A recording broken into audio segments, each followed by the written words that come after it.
I'm Dave Epstein. Welcome to this edition of Growing Wisdom. And today we're down in Medway at a wholesale place called Barry's Greenhouses.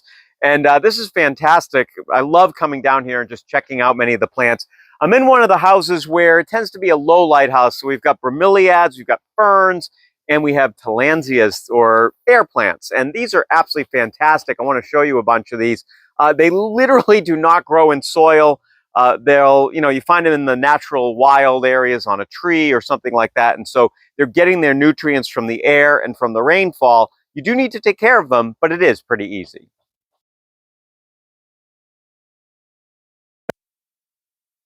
Take a look at these different Tilandsias here, and you can see all the different colors and textures. So, here's one where the leaves are a little bit wider. And then you have very fine leaves here. Funkiana, that's pretty cool. It's got that little flower going on. Some other ones here. And again, these do need to be watered. What you want to do is you want to take them and put them if they're small enough, I just put mine in like a glass jar for 25-30 minutes and then shake them and put them back where they belong in like a bright area of the house.